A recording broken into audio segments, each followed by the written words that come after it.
19 to 31. There was a certain rich man who clothed himself in purple and fine linen, and who feasted luxuriously every day. At his gate lay a certain poor man named Lazarus, who was covered with sores. Lazarus longed to eat the crumbs that fell from the rich man's table. Instead, dogs would come and lick his sores. The poor man died and was carried by angels to Abraham's side. The rich man also died and was buried. While being tormented in the place of the dead, he looked up and saw Abraham at a distance and Lazarus at his side. He shouted, "Father Abraham, have mercy on me. Send Lazarus to dip the tip of his finger in water and cool my tongue, because I'm suffering in this flame." But Abraham said, "Child, remember that during your lifetime you received good things, whereas Lazarus received terrible things. Now Lazarus is being comforted, and you are in great pain. Moreover, a great crevasse has been fixed between us and you. Those who wish to cross over from here to you cannot, neither can anyone cross from there to us." The rich man said, "Then I beg you, Father, please send Lazarus to my father's house. I have 5 brothers. He needs to warn them so that they don't come to this place of agony." Abraham replied, "They have Moses and the prophets. They must listen to them." The rich man said, "No, Father Abraham, but if someone from the dead goes to them, they will change their hearts and lives."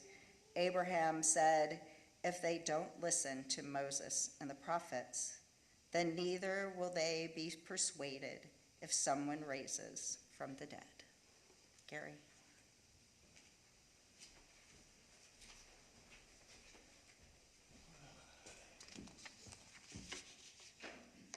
Good to see the young ones here, and I hope you're not y'all little ones aren't going to get a lot from the sermon, but just glad you're here. I'm glad there's some things to do. Before I get into some of the nuances and implications of this parable of the rich man and Lazarus, I think I will admit for myself, and I think it's probably true for us, this is one of the parables that disturbs. Its primary purpose, in fact, I think, is to disturb us from our slumber, to awaken us. Whenever we read a parable, and there are a few where there is judgment and the hell that is implied within such judgment, and I put that in quotes because I'm not sure what hell is, but none of us want to be there, we tend to chafe. Wasn't the parable last week, the 3 parables that we looked at last week, the parable of the lost and the found, lost sheep, lost coin, lost child, telling us that nothing is ever lost to God? Yet here we have a disturbing parable about separation and chasm in the next world, and as well as in this. Apparently, the hell we create in this world might follow some of us into the next, which is disturbing, as it should be. And even though just last week I preached on reunion and redemption, here, just a week later, we come to a parable where the opposite seems to be the case. Instead of reunion, we find separation. Instead of redemption, we find damnation, or at least what we would perceive to be damnation. What's going on? How can we proclaim one thing one week, and then how do we deal with this passage this week? So let's try to unpack this. The parable suggests that day after day after day, there is a desperately poor man parked right outside the gate of our fabulous rich man's house. And so we can only assume that day after day after day, the rich man walks right by this person. Did he even notice Lazarus? How could he not? Did he ever do anything to assist Lazarus? Ironically, the name literally means God has helped. Apparently, even if Lazarus was noticed, the rich man failed to do anything to help. In other words, he squandered his wealth. Lazarus would have been content to even have crumbs from the rich man's table. But all the comfort he gets is from the dogs who lick his sores. And we need to note here, while we think of dogs with great affection and love, the Near Eastern cultures saw dogs as unclean. While you and I likely know dogs as one of God's greatest emissaries of unconditional love, the ancient listeners of this story would have not seen dogs in that light. And while the rich man likely didn't directly cause Lazarus' condition, he wasn't actively oppressing or harming Lazarus, as far as we know. He didn't do anything to help when it was well within his power to help. The sin was the sin of omission. The sin here is the sin of ignoring or not caring. We're talking willful ignorance. It's interesting, the word ignore in the word ignorance is there. It's willful ignorance because how do you step over someone or walk past someone day by day and not see the situation? The sin here is the lack of empathy, a state of mind I've heard by members of the certain elements of our society have labeled as weak. Apparently Jesus was weak. This parable makes many of us uncomfortable because we identify ourselves with the rich man. We don't want to, but we do. We can't avoid it. We're certainly not among the desperately poor ones we find in our American cities living on the streets. We're not the homeless and the famine-stricken of what is left of Gaza. We're not the ones living in crowded makeshift prisons because our skin happens to be a darker shade of brown and we may not be carrying the right papers. No, we are the rich man or the rich woman. That's where our discomfort comes from. And that is exactly how this parable is supposed to work. Hidden within the discomfort that the story produces are buried the treasure of good news. Good news sometimes comes in the form of a warning. And because this parable is a warning, it is directed at those of us who are still living in this earthly realm. We are more like the 5 brothers whom the rich man begs for Abraham to send Lazarus back to warn. No can do, Abraham replies.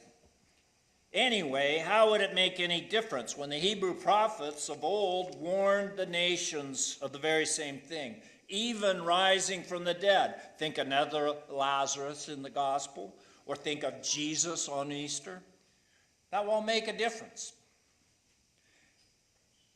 A couple other interesting points in this parable. This is the only parable where someone is specifically named.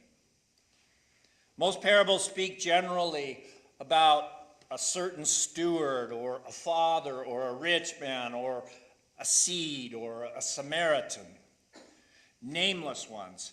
It is only in this parable where one of the characters, not counting Abraham, is named. The name is Lazarus, again meaning God has helped. In this case, there is irony. Cynics might say God didn't help, but a more nuanced reading might suggest that God did help, but the help was stillborn. The help came in the form of the rich man, but for whatever reason, indifference, fatalism, hardness of heart, fear, he did not leverage his privileged position to be God's agent of blessing and mercy. The old cliche, we are the ones we've been waiting for, applies here. The help from God comes in the form of us. The rich man may not have realized it, but he was God's emissary of mercy. This was the calling he failed to hear, let alone heed. The call was not because he was rich, but rather because he allowed his great wealth. The failing to follow this call was not because he was rich, but rather because he allowed his great wealth to blind him toward his fundamental work as a human being, and that was to be compassionate.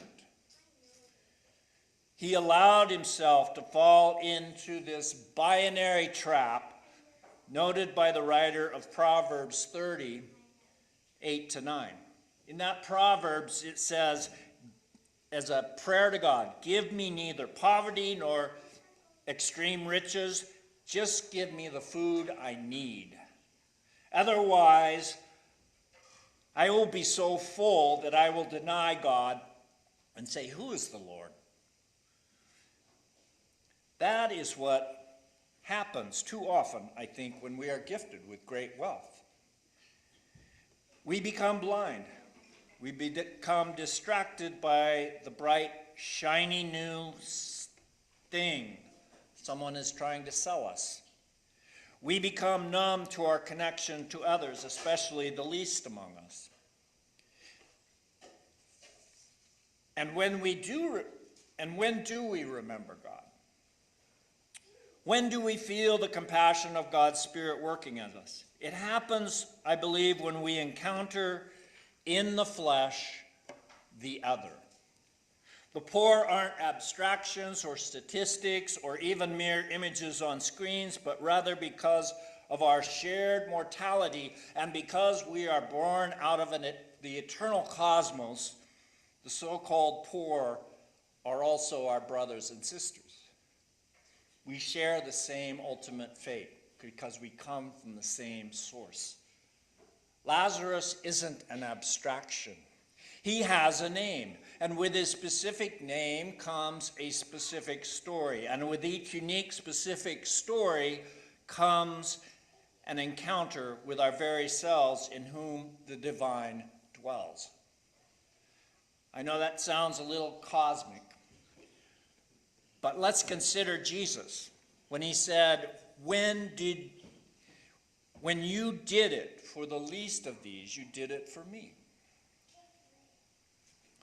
Boise has its share of poverty and homelessness. And not that I should compare, but I will tell you, every time I return to Spokane, it hits me square in the face. It is 4 times worse in Spokane where I'm making up that, but it feels like at least 4 times worse in Spokane where I've lived for the past 45 years. I can't get from leaving the freeway to my driveway a distance of 1 mile without at least encountering, and this is conservative, 10 people passed out on the sidewalks, flying signs at the intersection, or shuffling in dazed lostness. And every day I know that I am the rich man. And rather than feel gratitude, which might seem like the appropriate thing, I feel despair, guilt, and sadness. I feel helpless. I know that any small bills I might share with someone on the street will not fix the problem. All it will do, at best, is maybe relieve for a slight moment my shame and guilt. But worse yet, giving a handful of change will only demean the dignity of the one begging and reinforce a system that shouldn't exist in the first place. These situations, one which I never saw growing up, merely reinforce the man-made reality that there is a socially constructed chasm between me and the one flying the sign. Here is my practice, and I will say that what I do give is woefully insufficient. But I believe it's better than giving some loose change. And you know what it is? It's very simple. We can all do it. It's eye contact. It's a nod or maybe some other respectful gesture that merely acknowledges the humanity of the whole situation. But that alone doesn't bridge the chasm. I then go back to the comfort of my home, knowing that I am one of the 5 brothers spoken about in this parable. And there I remember the words of the prophets. The worship God cares for is to feed the hungry and clothe the naked and welcome the stranger. And like you, I write checks, hopefully more than I did the last time, or give some of my time and talents that may relieve someone's suffering. Or I petition people in power, urging them to design a society that is compassionate. Poverty is the horrible chasm that is played out in this life, and if the parable is to be taken literally, it is also played out in the life to come, which I still am troubled by. I still can't believe it's an eternal situation, though what I or you think about such mysteries of our existence doesn't make it so. I just know that in my dying days, I will have to throw myself before the throne of God and plead no contest. I will have no choice but to yield to the divine mercy that, as I preached last week, will not stop seeking or waiting until all is reconciled. I don't want my fate to be that of the rich man, and I know none of us do. I don't want to go into the next realm and feel the deep, deep, hellish condition of regret for what I failed to do while I was alive to do it. This parable before us this morning says, don't blow it. Don't ignore the situations of this broken world. Use what you have, time, talents, money, toward the alleviation of suffering of which you are well aware of. Do it now while you still have the sacred gift of breath and agency. In the end, we miss the point of this parable if we think it's merely about being rich or being poor. Despite its subject matter, a very, very rich man and a very, very poor man, there is really a deeper question revealed through this parabolic situation. And that is, again, quoting Mary Oliver's famous poem, "What will you do with your one precious life? Will we spend it from this day going, how will we spend it from this day going forward? We can't do anything about the past, but how are we going to spend it this from now on?" And a significant answer to that important question is how we will spend it toward addressing the suffering of others, of the poor. That's what this parable is really about. What are we doing with what we have while we still have it? The folk singer, Phil Oakes, back in the 60s, a vague time in the past when I was a child, mere child. I wasn't a part of the folk music scene, but Phil Oakes was, And he wrote a song, When I'm Gone. My friends Les and Gwyn, Gustus and Zook, whom some of you may know, also did this song, rendition of this song a number of years ago. So here's how I want to end our time. So I asked Becky if she'd download this and play it as just a sort of ending reflection. So you may want to close your eyes and just take it in, or watch the video, but do so as if it were Lazarus himself singing to us.